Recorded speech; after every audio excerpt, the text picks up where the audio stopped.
Okay. So Andrea, Ouija board. How old were you when it started? Tell me about the beginning. Okay, I was 14 years old. I grew up just outside of Vancouver in a small town called Squamish.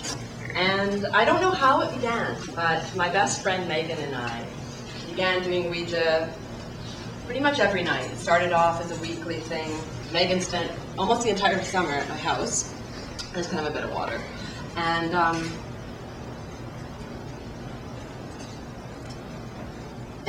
yeah, so we would sleep in my room together, we would stay up much later than my parents expected, and we would do Ouija board.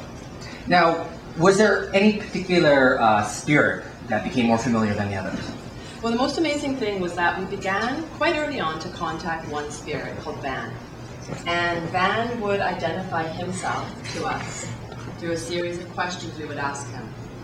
Sometimes we would catch on with somebody else, but we would quickly realize through the way that they responded, or often kind of a sinister take. You mean there would be imposter Vans, people pretend, like entities pretending to be Van, and in fact it wasn't Van? Exactly. Yeah. Yeah. And we began to really trust. Once we knew it was Van, we began to really trust him. We would ask him questions about, what boys we would meet. At the time we wanted to be rock stars. We asked him, what musical instruments would we play? I have terrible rhythm, but I was going to be a drummer. And this is actually an amazing part. So he told my friend Megan was going to play a Gibson guitar, and I was going to play the brand of drums, B.F. Goodrich. And I kept thinking, I know this name, B.F. Goodrich, B.F. Goodrich. It's got to be a really good brand because I can't find them anywhere. Years before the internet. A few weeks later, I was driving by a tire shop, and I saw B.F. Goodrich. And I was like, he was like that. He had a sense of humor. He was playing with us, but I never knew what this meant. Now, was there one particular incident that you remember towards the end that sort of defines your experience with Van? Sure, and I think that's what brings it to this point tonight is, so it was late in the summer. Megan and I, as 14-year-olds, would sneak out to parties. Dreadful thoughts as a parent myself now, but we would do it. And so this was the night before my family and I went on a vacation to California. There was no question, we were going out to this party. The party was up at our junior high school, right next to the graveyard. It was normal. We had bush parties all the time. We'd party by the river. We got on with the Ouija board, and the being that we spoke to pretended to be Van for a while. And we realized quite quickly that it wasn't Van. And it started saying things to us. I don't remember the wording, but it was things that were frightening. And so quickly, we both lifted our fingers off, and the glass, identical to this glass, went shooting across the room and smashed against the wall. So I went upstairs to my parents' glass cabinet, got another glass identical to this, and we came down and we started talking right away to Van. There was one thing we did. We had necklaces, matching necklaces. Mine had an A and hers had an M. We would put them on the board, and Van would charge them with good energy and protective forces.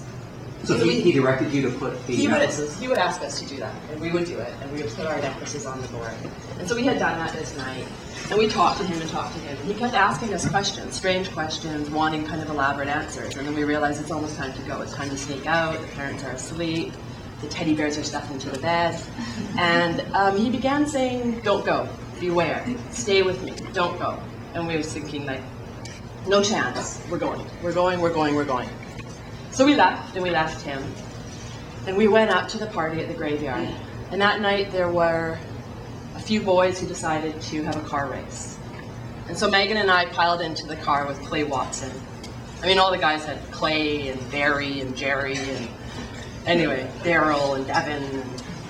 So we were in the car with Clay Watson. We're speeding around the corner past the graveyard, and our car goes off the road. It doesn't make the bend. We hit the gravel, and the car flips. 1, 2, 3, 4, 7 times the car flips. Megan has no seatbelt. The other boy in the back had no seatbelt.